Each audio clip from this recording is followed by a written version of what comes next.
Welcome back to the Dark World Hub. As far as scary stories go, creepy paranormal hospital tales are some of the most nerve-wracking. A place where many spend the last moments of their lives, or spend years in between life and death. Hospitals ooze paranormal phenomena like no other place. Every hospital worker has at least one strange story to tell, and today we have gathered some creepy ones from different sources for you. So dim the lights, hold tight to your blanket, and let's begin. The Last Supper. I had an old lady come in by ambulance near death. She was a DNR, do not resuscitate, so we weren't going to do much for her. She didn't have any family that we could find. The hospital was full, so we had to keep her in the ER for the night. Again, she was near death. When you've seen enough people die, there's no mistaking it, and she was almost there. Barely responsive, pale, cool, breaths were really irregular. Heart rate was up and down too.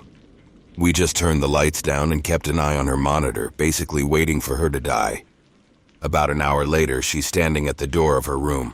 She'd gotten up and put on all her clothes. We were all like, WTF. One of the nurses went to check on her and she said she was hungry. Not knowing really what to make of things, we got her a chair, a bedside table, and went to the cafeteria and got her a tray of food. She sat there, ate all her food, talked with the staff a little. After about an hour, she told her nurse that she was tired and wanted to lie back down. We helped her back into bed, and within 30 minutes she was dead. The handsome visitor. Used to work in a skilled nursing facility. I was usually assigned to the Alzheimer's ward. One night, I'm in the linen room stocking my cart, and I heard someone shuffle up behind me. Then I felt a hand on my shoulder.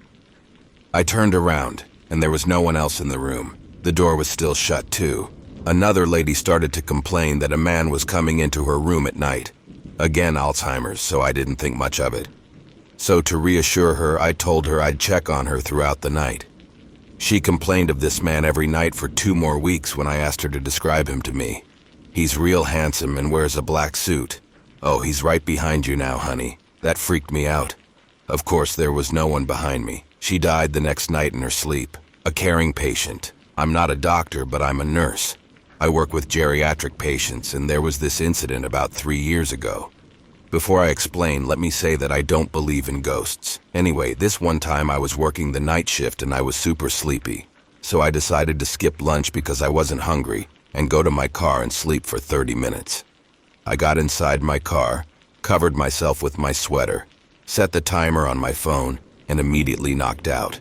I'm dreaming, but in my dream I'm still awake just sitting there. Someone taps on my car window and I see that it's one of my patients. We'll call her D. Surprised, I ask D what the hell she's doing outside, and she tells me she is looking for her daughter. I tell her to go back inside and that we will call her daughter in the morning. My patient becomes angry and starts banging on my car window. I kind of freak out and try to reach for the door handle to get out and calm her down, but I quickly realize I can't move. Let me add that I frequently experience sleep paralysis, so even though I am asleep, I realize what is happening. I fight it and try squirming my body in an attempt to wake myself up. I finally manage to wake up and my heart is racing and my forehead is a bit sweaty. I sit there for about a minute, realize it was all a dream, and roll the window down to cool myself off. My break is over, and I clock back in and see that my supervisor and 2 other nurses are huddled in front of a room. I'm still by the station clocking when they see me and call me over. I walk over thinking maybe something was wrong with the ventilator or the patient fell. But my supervisor tells me D died while I was on my lunch break. Since most of our patients are DNR, I was not paged. It took a couple of seconds for the message to register and I freaked out internally. I got goosebumps but didn't mention anything to my supervisor about the dream. I don't believe in ghosts or anything like that, and I mostly likely had that dream because she was the last patient I interacted with before my break. So she was still on my mind and I was mentally going over my patient's charts in my head. The kid. As a tech in psych years ago, there was a 7-year-old kid sent to the floor because the mom didn't know what to do with him. Sadly common thing to happen, even if the kids don't have page issues. Anyway, the mom was shaking and crying, and they had to take the kid into another room. She was genuinely afraid of her own son.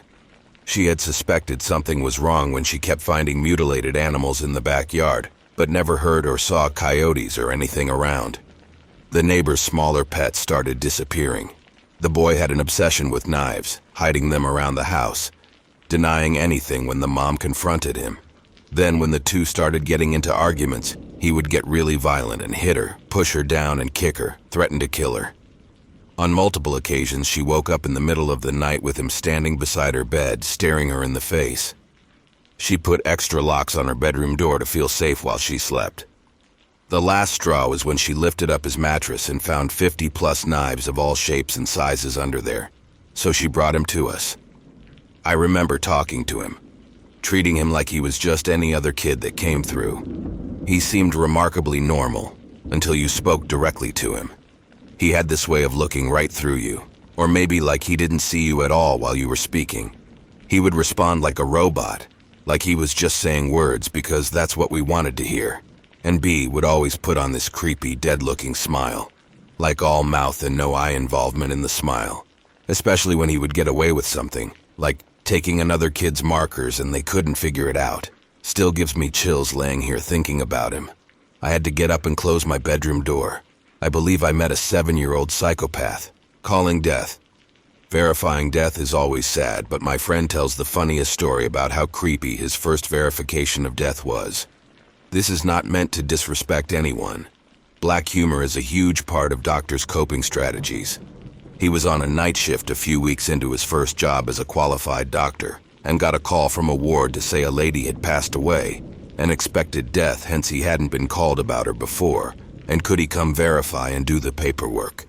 It's a busy shift with lots of sick people to see first, so he takes several hours to get there. He goes up and they tell him she's in room 8. The door to room 8 is slightly ajar and the room is dark.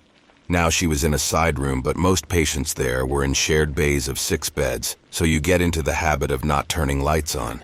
In his nervous haste to make sure it didn't look like he was nervous, he slipped into the room armed only with his little pen torch.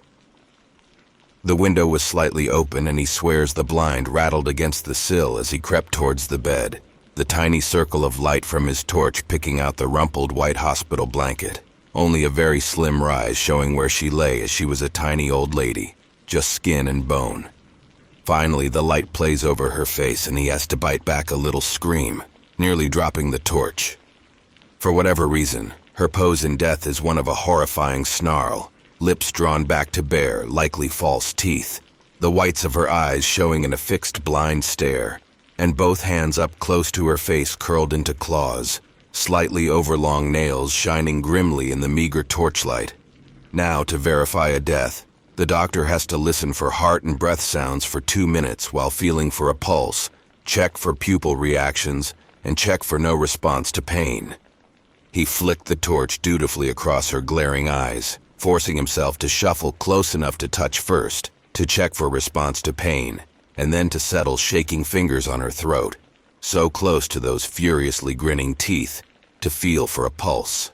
To get his stethoscope under the collar of her gown under the blankets, he has to lean in even closer, almost nose to nose with her now, unable to draw his gaze away from hers. And he has to stand like that for 2 minutes. The seconds crawling away as he stares into that screaming face. He says there's no way he would have heard heart or breath sounds even if she had been alive. All he could hear was his own racing heart in his ears and on a loop in his head. Please don't let her move. Please don't move. Oh dear God, don't move. Knocking at the morgue. In the morgue at my hospital, I would always hear knocking coming from inside the freezer. It really creeped me out, especially when the pathologist looked up, grabbed me by the shoulders, stared me straight in the eye and said, "You hear that? You never open that door when they're knocking, never. A call from beyond." Used to work in a personal care home. A couple of times, a day or so after a resident had passed, their call bell would go off in their room. No one was in the room when the call bell went off on any of the occasions. We had one resident die pretty traumatically. Nurses had to perform CPR because he was a full code. That night, the midnight staff said they saw him at the end of the hall just walking down like he always did. Then, the alarm on the door to the outside, it was a secured unit for Alzheimer's dementia, went off. It was the door he always tried when he was looking to get out. Never alone. My town has 2 really old hospitals, One no longer functions as overnight, and the stories are unsettling. No one cleans the old ER alone because all the lights and call bells go off. On other floors, there's a kid with his ball, a lady in a white dress, among other ghosts. A co-worker was cleaning an entire floor utterly solo and bounced between rooms because the cleaning solution stays wet for a few minutes. Upon returning to a freshly wiped bed, handprints were clearly visible. The mean boy. This not really nurse-related other than the fact my grandmother's nurses told me. My great-grandmother was 94 and just started suffering from dementia. She told the home nurses and me that there was a little boy in the corner of the living room who would taunt and tease my great-grandmother while laughing at her, telling her she was going to die. Well, at first it was a little disturbing, and we all shrugged it off because of her dementia. But then shit got real when my best friend came over with his little boy who was about 3 or 4. The little guy pointed over to the same corner and yelled, "I'm going to beat you up." When we asked him what that was about, he told us that he saw another little boy in the corner and he is not nice. We flipped the fuck out. I got shivers just typing this. Maybe Nana wasn't hallucinating. The Reaper. I worked for a short time as an EMT who spent most of my time with transfers. I had a regular who was an older woman that I took to a dialysis center across town frequently. One day she was being moved and I was in the back with her. She looked under the weather, so I asked what was wrong, and she said a man in purple had been visiting her. I asked if he was a relative or a technician, and she shook her head. She said the man would sit next to her during dialysis and stroke her hair. Thinking this was strange, I asked the center techs about such a person, and no one had seen or remembered such a person. Visitors weren't really a thing at this center anyway, so I assumed the patient was imagining it. Well, one day we're actually heading to pick her up, and on the way into the parking lot, I see through the window something that chills my heart to think about. It sent shivers up my spine at the time too, like I immediately recognized it. But I swear to God, I saw a man in purple scrubs standing in one of the big windows watching us drive in. And when we pulled out of sight to go to the pickup door, we walked in to see a bunch of techs rushing to my transfer patient. The woman had just suffered a heart attack, and we were unable to revive her even at the hospital she was rushed to. None of the techs in that place wore purple scrubs. So what do you guys think? Aren't you glad you are not in the medical field after hearing these stories?